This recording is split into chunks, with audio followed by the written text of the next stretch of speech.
ಊಟಕ್ಕೆ ಹಣ ನೀಡಿದ ಅಜ್ಜಿಯನ್ನ ಕಬ್ಬಿಣದ ಹಂಚಿನಿಂದ ಹೊಡೆದು ಕೊಂದ ಪಾಪಿ ಮೊಮ್ಮಗ.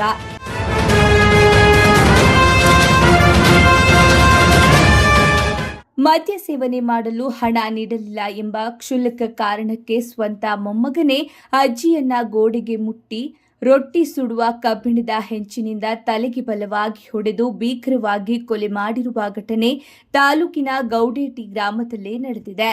ಮಡಕಶಿರಾ ತಾಲೂಕಿನ ಅವಿದಾಲಗುಂಡಿ ಗ್ರಾಮದ 80 ವರ್ಷದ ಗಂಗಮ್ಮ ಕೊಲೆಯಾದ ದುರ್ದೈವಿ. ಆರೋಪಿ ಮೂರ್ತಿ ಅಲಿಯಾಸ್ ನರಸಿಂಹಮೂರ್ತಿ ಎಂಬಾತನ ವಿರುದ್ಧ ಕೊಲೆ ಪ್ರಕರಣ ದಾಖಲಾಗಿದೆ. ಕೊಲೆಯಾದ ಗಂಗಮ್ಮನವರು ಅವಿದಾಲಗುಂಡಿ ಗ್ರಾಮದ ತಮ್ಮ ಮೊದಲನೇ ಮಗನ ಕುಟುಂಬದ ಜೊತೆ ವಾಸವಿದ್ದರು.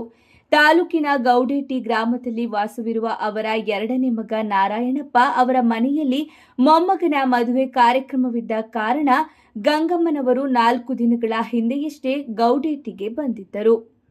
ಭಾನುವಾರ ರಾತ್ರಿ 8:30ರ ಸುಮಾರಿಗೆ ಮನೆಯಲ್ಲಿ ಅಜ್ಜಿ ಗಂಗಮ್ಮನವರು ಇದ್ದಾಗ ಅಲ್ಲಿಗೆ ಬಂದ ನಾರಾಯಣಪ್ಪನವರ ಮಗ ಮೂರ್ತಿ ಕುಡಿತದ ಮತ್ತಿನಲ್ಲಿ ಖರ್ಚಿಗೆ ಹಣ ಕೇಳಿದ್ದಾನೆ. ಅಜ್ಜಿಯು ಹಣ ಕೊಡಲು ನಿರಾಕರಿಸಿದಾಗ ತೀವ್ರ ಕೆರಳಿದ ಆರೋಪಿ ಅಜ್ಜಿಯನ್ನ ಸಾಯಿಸುವ ಉದ್ದೇಶದಿಂದಲೇ ಗೋಡೆಗೆ ತಲೆಯನ್ನ ಗುದ್ದಿ ಹಲ್ಲೆ ಮಾಡಿದ್ದಾನೆ.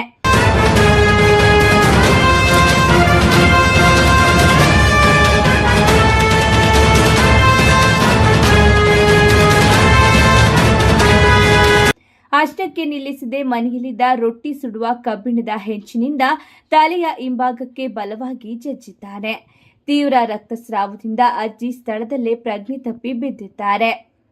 ಗಾಯಾಳುವನ್ನ ಕುಟುಂಬಸ್ಥರು ಮತ್ತು ಅಕ್ಕಪಕ್ಕದವರು ತಕ್ಷಣ ಆಟೋದಲ್ಲಿ ಮಡಕಶಿರಾ ಸರ್ಕಾರಿ ಆಸ್ಪತ್ರೆಗೆ ಕರೆದೊಯ್ಯುತ್ತಿದ್ದಾಗ ದಾರಿ ಮಧ್ಯೆ ರಾತ್ರಿ 10 ಗಂಟೆ ಸುಮಾರಿಗೆ ಮಡಕಶಿರಾ ಟೌನ್ನಲ್ಲಿ ಗಂಗಮ್ಮ ಕೊನೆ ಉಸಿರೆಳೆದಿದ್ದಾರೆ.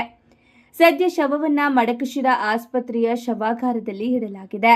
ಈ ಸಂಬಂಧ ಮೃತರ ಮತ್ತೊಬ್ಬ ಮೊಮ್ಮಗ ತಿಪ್ಪೇಸ್ವಾಮಿ ನೀಡಿದ ದೂರಿನ ಮೇರೆಗೆ ಪೊಲೀಸರು ಪ್ರಕರಣ ದಾಖಲಿಸಿಕೊಂಡಿದ್ದಾರೆ.